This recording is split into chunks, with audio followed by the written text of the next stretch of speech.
Tramp Toluq غەلبە qildi.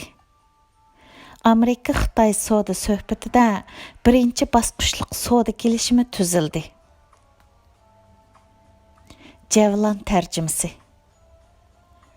Köpçilik köngül bölüvatqan Xitay Amérika yeni növbetlik soda söhbiti neticelik boldi. Baya ahırlaşqan Amérika Xitay 13. qatımlıq soda söhbitidən keyin Amérika zoңтоңы Donald Trump Aqsarayda Xitayning muavin zoңlisi Liu He bilan ko'rishdi va birinchi basquchluq soda kelishimining tuzilganligini e'lon qildi. Trump bilan Liu He qo'l elishib ko'rishdi hamda suhbatda ikki tarafning birlikka kelganligini tabrikladi. Bu kütülmegen bir xabar bo'ldi. Chunki Xitayning bu qatim Amérikaga xeyli yo'l qo'yishini hech kim o'ylab baxmagan edi. Bu vaqtcha Amérika Xitayning soda söhbitida hech qandaq ilgirlash bo'lmagan va biror natijasi chiqmagan edi.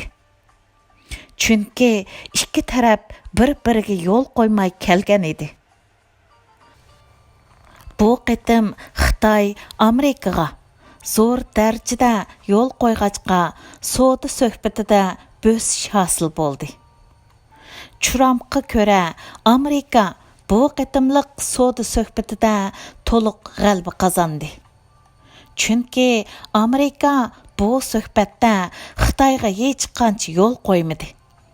Ammo Xitoy Amérikaga cho'ng jihatdan yo'l qo'ydi. Tövəndiki bu ikki tarafning qaysi jihatdan bir-biriga yo'l qo'yganligiga qarab baqayli. Xitoy Amérikaga mundaq 3 jihatdan yo'l qo'ydi. Xitoy har yili Amérikadan 40 milliard dollardan 50 milliard dollar qimmatigacha yezi egilik mahsulotlar oladigan bo'ldi.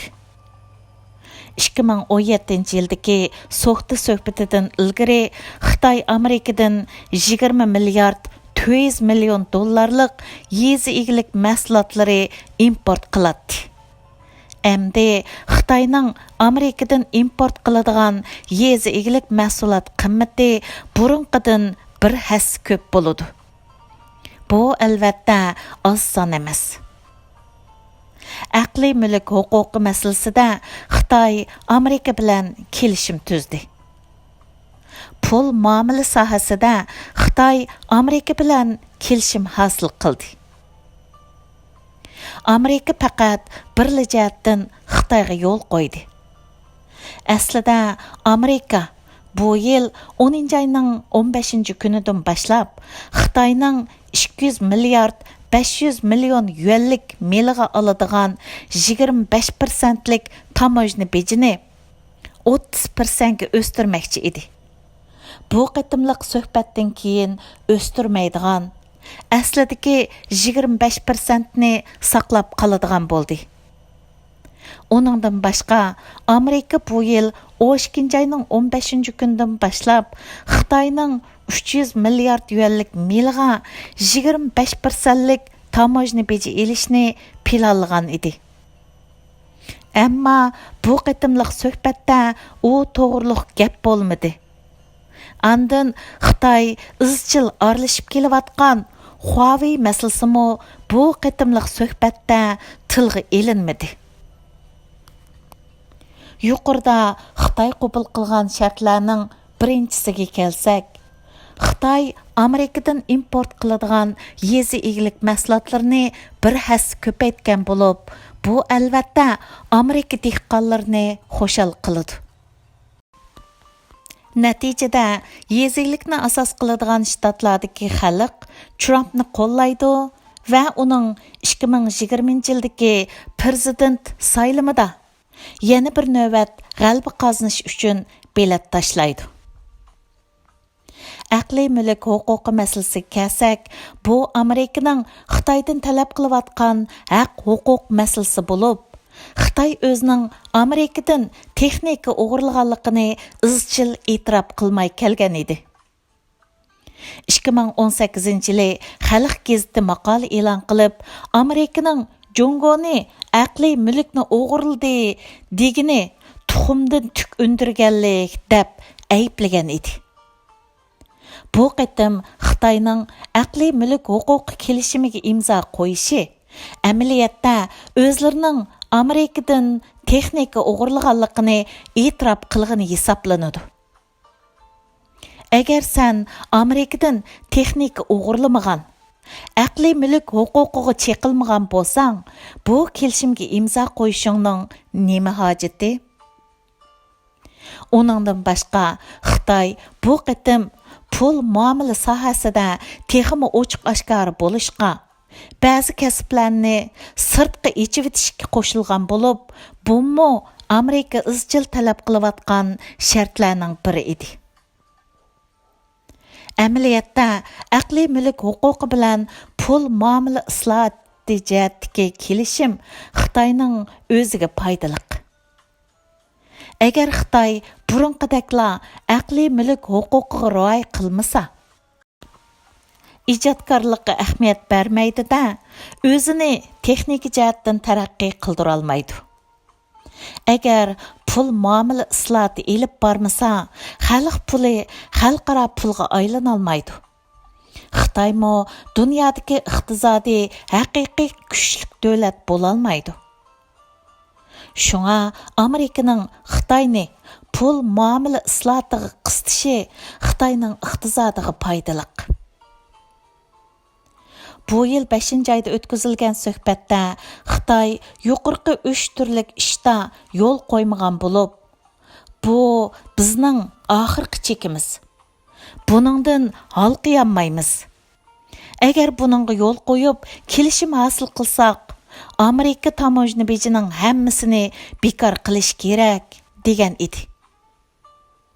U chaqda Amerikadan ko'proq mahsulot import qilishla yo'l qo'yish hisoblangan bo'lib, Amerikadan buningga qo'shilishni, Xitoyning tuzilmasi va izzat obro'yiga tegadigan boshqa shartlarni qo'ymaslikni o'ttirg'a qo'ygan edi. Halbuki Xitoy bu qatim bu 3 turlik moddada yo'l qo'yganning badaliga Amerika faqat aslidagi bojni saqlab qoladigan bo'ldi. Bu qatimqi suhbatning muvaffaqiyatli bo'lishi amaliyotda Xitoyning eng muhim deb qaragan yuqorqi 3 masalada yo'l qo'yishi bilan munosabatlik. Ya'ni Xitoy boshda Amerikaga mavu yerimga ursang bo'lmaydi deb yurib, oxirda shu yeriga o'zi urib, birinchi basquchluq masalani hal qildi. Ba'zilar bu qitimliq suhbatda Xitoy Amerikaning ko'zini yana bo'yidi, Amerikaga yo'l qo'ygan bo'lib olib, kelishim tuzgan bilan uni ijro qilmaydi deyishdi.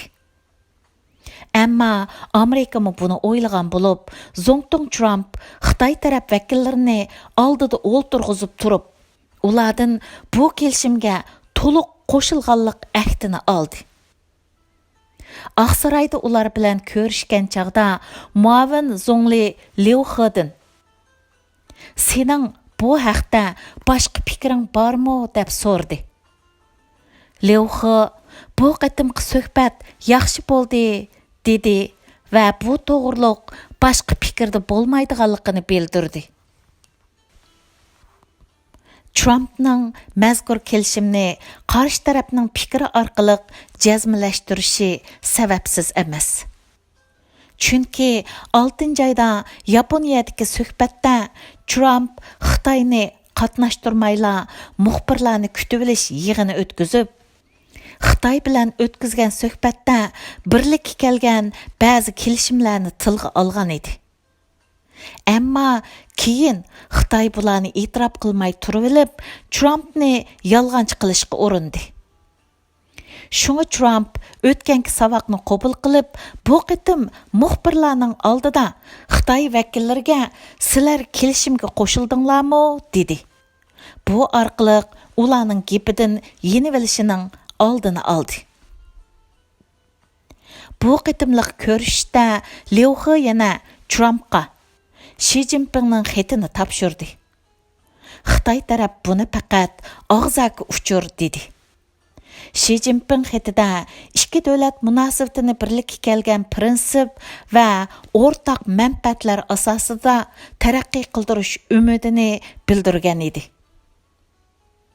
Trump bu xatni olgandan keyin Liuxiga biz uzoq so'zilgan qiyin suhbatlardan keyin bu bosqichga keldik. Amerika bilan Xitoy uchun bu albatta yaxshi ish. Rais Shiga rahmat. Onunğa salımımni yetkizinglar dedi va kelar oyda o'tkaziladigan OPEC yig'inida Rais Shi bilan ko'rishib, birinchi basquchluq soda kelishimiga imzo qo'ydirganligini aytdi. Agar Xi Jinping bu kelishimga imzo qo'ysa, gipidan yenib olmaydi. Yenib olsa, kelishimga xiloflik qilgan bo'ladi. Yana kelib, Amerika 12 ayning 15 kuni yo'lga qo'yishni planlagan 300 milliard dollarlik tamojni bejini ehtiyotga elib qo'ygan bo'lib, bu Xitoyning bu qitimqi kelishimni ijro qilmasligining oldini olish uchun edi. Agar Xitoy rostli kelishimga amal qilmasa, Amerika u bajni darhol ijro qilishi, agar amal qilsa, uni bekor qilishi mumkin. Mundaqcha aytganda, u Amerikaning qarallik bombasi bo'lib, Xitoy kelishimni ijro qilmay qolsa, portlaydi. Trump yana birinchi basquchluq kelishim imzolanib bo'lgandan keyinla ikkinchi basquchluq suhbatni boshlaydiganligini aytdi. Demak, u Xitoyga birinchi basquchluq kelishimni tuzib elibla ish bitdi deb xiyol qilishma. Buning keynida yana ish bor demakchi. Navbatda ikkinchi basquchluq suhbatning qachon boshlanadiganligi aniq emas. Ammo boshlanib qolsa, suhbat temasi Xitoyning davlat korxonalariga to'liqlama berishi, chet el korxonalarining Xitoyga texnika o'tinib berishi degandek tuzilma xarakterlik masalalar ustida bo'ladi. Bu masalalar albatta jiddiy hal qilishga tegishlik, ammo hal qilish qiyin bo'lgan masalalardir. Amerikaning hozirgi maqsadi tamojni bejini bekor qilmaslik sharti ostida bu masalalar to'g'riliq suhbatlashishdir. Shundoq qilgandila Amerika Xitoyga yetarlik besim qila oladi hamda Xitoy bilan ikkinchi, uchinchi bosqichlik suhbatlarni o'tkaza oladi. Amerika bu suhbatlarda kelishim hosil qilib, to'liq natijaga erishgandan keyin ondan tamojni bejini bekor qiladi. Aslida Xitoy bu qitimliq suhbatda Amerikadan Huawei shirkatiga yurgizayotgan qamalni bo'shatishni umid qilgan edi. Ammo bu qitimliq suhbatda Huawei masalasi muzokara qilinmadi. Amerika taraf vakili Robert Lighthizer Huawei'ning ishi boshqa, uni ayrim deyishimiz dedi. Umuman qaysi tarafdan bo'lmasin, birinchi basquchluq soda kelishimida Trump to'liq g'alba qildi. Amerika Xitoy ustidan g'olib keldi. Xitoyning bu qitimliq suhbatni xabar qilishi qiziq. Ular bu qitim tuzilgan kelishimni birinchi basquchluq soda kelishimi deb atamadi. Faqat bu qitimliq soda söhbiti ikki davlat rahbarlarining prinsip jihatdan birlikka kelishi, ikki davlatning o'rtaq manfaatini chiqish qilishi asosida o'ngishliq elib berildi hamda yeziglik mahsulotlari, aqliy mulk huquqi, pul muomala mulozimati suhbatlarida amaliy ilgirlash bo'ldi. İki taraf söhbətni texmi yaxşı elib berib, axırqı natijani qo'lga keltirish uchun tirishchanlik ko'rsatdi dedi. Xitay mətbuatlarının bu qıtımqı kelişimni birinchi basquchluq soda kelishimi deb atamasligidagi sabab Xitay katavaşlarının Amérikaga təslim bolğanlığını xalqdan yoşurğanlığı.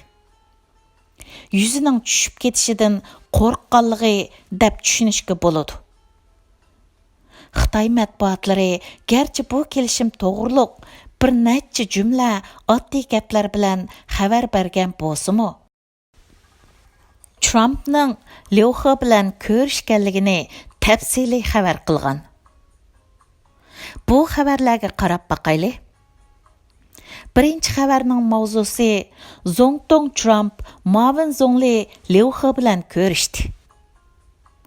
Ammo bu xəbərdəki baş qəhrəman Trump bilan Lyoxa emas, balki Xi Jinping.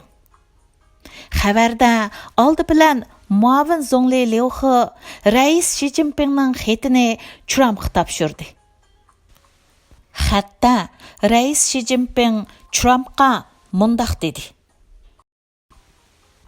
Yaqında ikki taraf söhbət vəkilləri ko'p tirishchanlik ko'rsatdi. Jungo hökumətinin yaxşı niyati dunyodagi ko'plagan allarning qarshi elishiga erishdi. İki taraf vakili soda söhbitide ortak fikirge kelishga, ixtiloflarni azaytib, ortaklıkni tepishga tirishdi. İki davlat iqtisodining sog'lom, sijil taraqqiy qilishi, iki davlat va dunyoning taraqqiyoti uchunmi foydaliq. İki davlat hamkorlik va muqimlikni asosiy iqim deb qarab, o'zaro hurmat qilish asosida ziddiyatni kontrol qilib, o'zaro manfaat yetkazish asosida hamkorlikni kengaytib, ikki davlatni to'g'ri taraqqiyot yo'liga boshlash uchun tirishish kerak. Xinhua agentligi faqat og'zaki uchur bo'lgan bu xatni xabarning asosiy mazmuni qilib, Xi Jinpingni alohida gavdlantirgan. Mazkur xabarda yana Trump Xi Jinpingning xati uchun tashakkur etdi. Hamda Xitay Xalqi Cumhuriyetining 70 yilligini tabriklaydiganligini bildirdi. Lyoxaga Rais Xi Jinpingga salomini yetkazib qo'yishni aytdi. Trump yana mundaq dedi. Amérika bilan Jungo munosabatining taraqqiyoti hozirmi yaxshi. Jungoga va Rais Xi Jinpingga hurmatim bor. O katta rahbar. Men Amérika Xitay soda kelishimida amaliy bo'sish hosil bo'ladiganligidan va tunji basquchluq soda kelishimining natijalik bo'lganligidan xushal bo'ldim. Bu ikki davlat va dunyo uchunmi yaxshi ish. Әмді bu ikki davlat xizmat öməgining baldıroq ishga kirishib, bu qıtımqı soda kelishimining rasmiy hujjatini hozirlab, keyingi basquchluq soda söhbiti uchun tayyorlik qilishini umid qilaman. Amérika Xitay o'quvchilarining Amérikaga kelib o'qishini qarshi oladi degandek mazmunlar bor. Amérika televiziya kanallari Aqsaroydagi bu ko'rishishni to'liq ko'rsatdi. Trump əməliyyatda bu gəplərni bu tərəqqide demagan. Amma Xinhua agentligi uning sözünü öz ölçemiga selib tahrirlagan. Bu xabarda Xi Jinping markaziy o'ringa qo'yilgan bo'lib, Trump go'yo Xi Jinping uchunla gap qilayotgandek, uningga xushomad qilayotgandek tuyg'u berdi. Ya'ni Trump beshida Xi Jinpingning xatiga rahmat aytidi. Ondan uning o'ziga salom aytidi. Ondan uni ulug' rahbar deb maqtaydi. Ondan keyingi gaplarga o'tidi.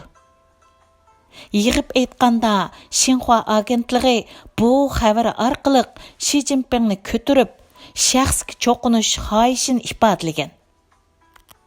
Şuna bunda xabarlarni uşaq ballarning o'yinini ko'rgandek ko'rib qo'ysila bo'ladi.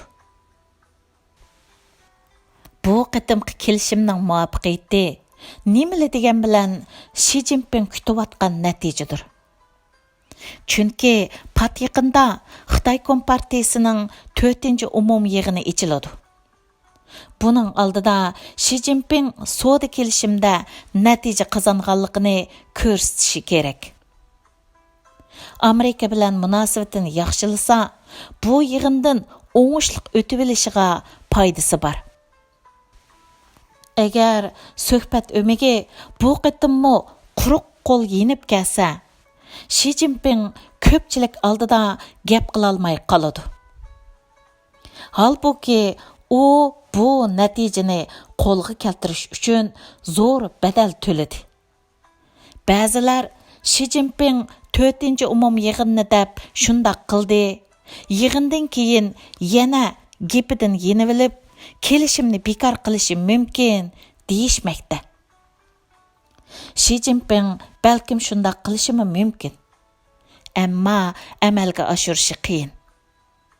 Chunki u partiya ichida qattiq qo'lligi bilan tonilgan. Bu qitim to'satdan Amerikaga zo'r darajada yo'l qo'yib, o'zining yumshoq qo'lligini, ya'ni taslimiyatchiligini ifodaladi. Әмді өткәлден өтіліпла қаттық қоллық қылымен десе ақмайды. Инавытыны қаттық төкіп алады. Andın partiya içinde qattiq qo'l obrazını qayta tiklay olmaydi. O'zining o'rnimi lingshib qoladi. Agar u mo'tadil islohotchi bo'laman desa, bu tas. Xi Jinping bu qitim ming taslikda Amerika bilan kelishim hosil qilgan bo'lsa-mu, 4-chi umum yig'indan o'ngishliq o'talishi natayin. Bugun mashagacha bo'lsin. Ko'pchilikka rahmat. Jansinjoning 12-oktyabr YouTube kanalidagi analizidan tarjim qilindi.